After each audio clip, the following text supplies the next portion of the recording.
Hi, my name is Timur Beslangurov. I'm managing partner at Vista Immigration Law Firm in Moscow. Today I'm going to talk about obtaining of the residency permit under the new law, specifically for foreign citizens that are teachers in Russia. Russian Federation has introduced a list of 135 qualified specialist professions. Foreign nationals working in under one of those professions can obtain a residency permit. The condition is that such a foreign national works at least for 6 months officially employed in one of these professions and can apply for the residency permit in the Russian Federation. So as of 2nd of February 2020, foreign teachers that are working in Russia officially for educational organizations, not as freelance teachers, but officially being paid, and employer pays pension contributions and other social taxes for such foreign teachers. Such foreign nationals basically can apply for the residency permit in the Russian Federation. And as you know, now residency permit is issued not for 5 years, but it is issued for indefinite period.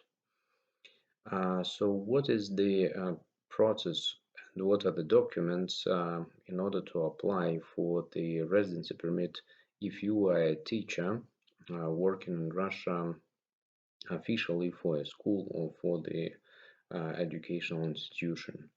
So number one is notarized translation of all pages of your passport. Yeah, all again, I'm underline that all pages of your passport have to be translated and notarized. Even the pages that do not have any information, the experienced translators, they know how to do it. They will just write that pages from 20 to 30 blank. Yeah, but all the other information in your passport has to be translated and notarized.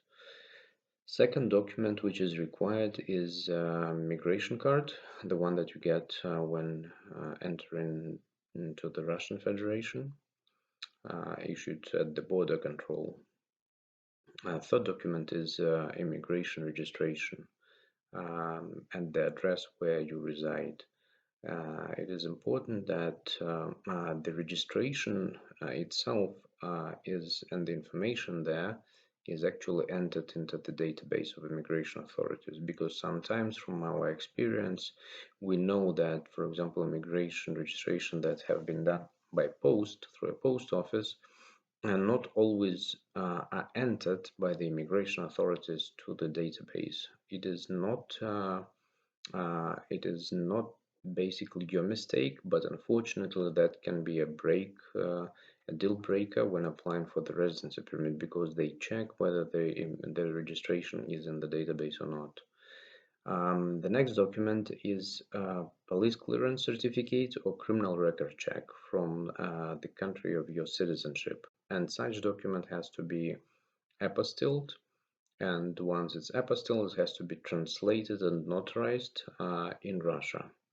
Again, this document is one of the most popular for the immigration authorities to deny in accepting the application, because every country has its own police clearance certificate or criminal record check, and there are many peculiarities on how those documents are being done. And there are many peculiarities actually on how immigration authorities would like those documents to be done. To give you an example, some of the countries issue their police clearance certificates, but immigration authorities would request that the document that was issued in your home country is then presented basically to the embassy of your country in the Russian Federation, and the embassy, based on that document, issues a document in Russian language, confirming that you don't have any criminal record. It varies depend on the country. Yeah, there are a lot of interesting things about these documents. So the next document that needs to be provided is confirmation that you have enough funds to sustain yourself in Russia. And that document can be either a certificate to NDFL, which is issued by your employer. It confirms that employer paid you the salary and the taxes. It can be 3 NDFL. So if you have other sources of income apart from the official employment, as a freelance teacher, for example, you can also provide a 3 NDFL certificate, which is your personal tax declaration that is submitted once a year. And it also contains information on how much money you've been making, yeah, and that you can sustain yourself by the income. Another way to confirm that you have enough funds is a provisional bank statement. But a bank statement, it's not an extract from your current account, yeah, showing how much money you have. It has to be a specific deposit account, yeah, on which you make interest. Yeah, so in Russian, it's a CLAD.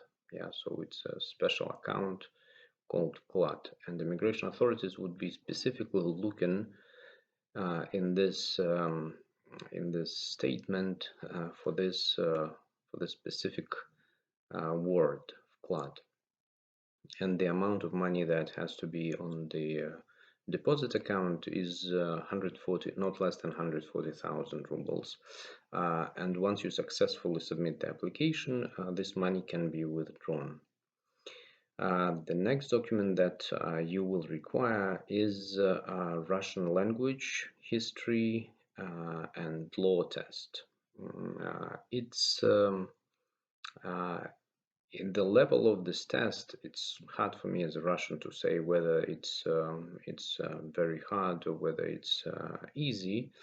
I would say that if I was submitting for something like this, it could be pretty hard for me to know the laws and history of some other country. But basically, the test consists of 3 parts. So part number one is basically you tick the box. There are 60 questions, 20 questions on Russian language, on grammar, 20 questions on Russian history, and 20 questions on Russian laws.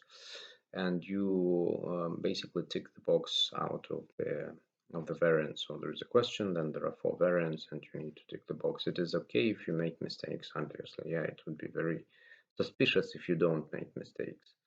The second part is written language. So you need basically to write 2 letters. One letter, as an example, you write a letter to the director of the sport club or sports school, asking, for example, to asking them, requesting them that your daughter or your kid or your son is accepted to the school. Yeah.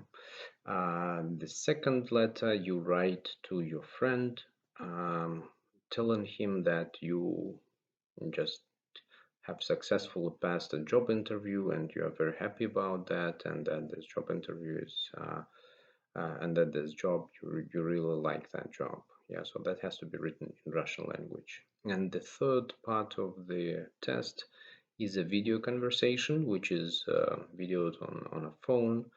There is a list of questions. It's about 15 questions, and you basically need to reply to those questions. So the questions would be, okay, how do you spend your weekends? And the conversation is obviously in Russian. How do you spend your weekends? Yeah, you say, okay, we go to dacha, I meet with friends, we go to the park, we go to cinema. Or like, okay, the person asks you that you need to go to a cinema and find out what movies is there and buy a ticket for the movie. So I'm just giving you examples on how what type of conversation are being done. So if you successfully pass this Russian language test, and then the certificate confirming your knowledge has to be provided as one of the documents to the immigration authorities, as one of the supporting documents. So the next documents are medical tests, yeah, for the diseases that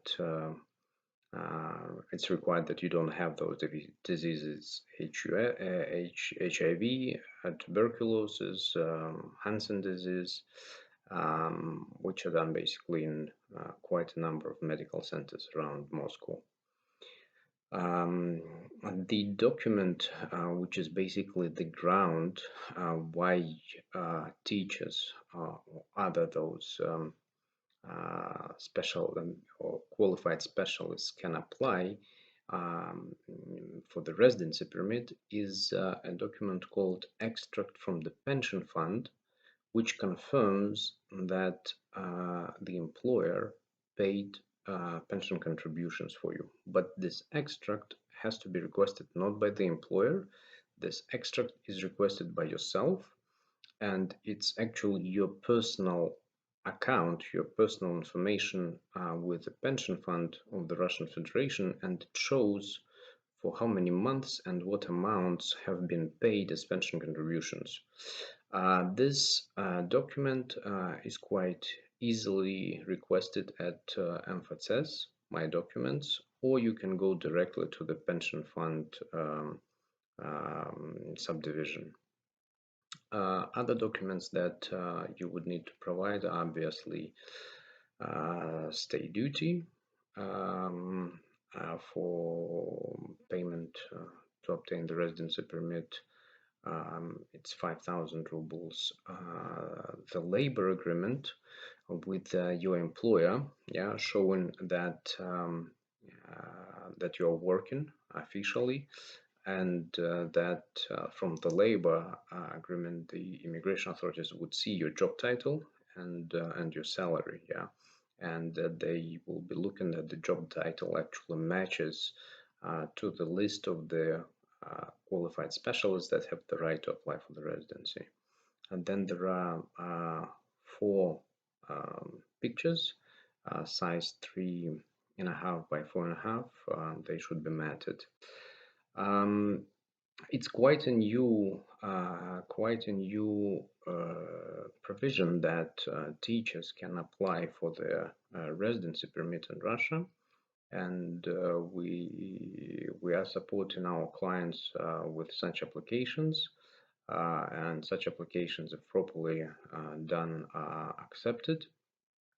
And important probably question is, so is there a minimum amount of salary that you have to show? Well, I would say that the minimum amount is the minimum amount that is established for a particular region. If we speak about Moscow, it's around 20,000 rubles. So your employer has to pay this amount and pay pension contributions on top of your salary. Hope this is helpful, and we are ready to help. Thank you. Bye bye.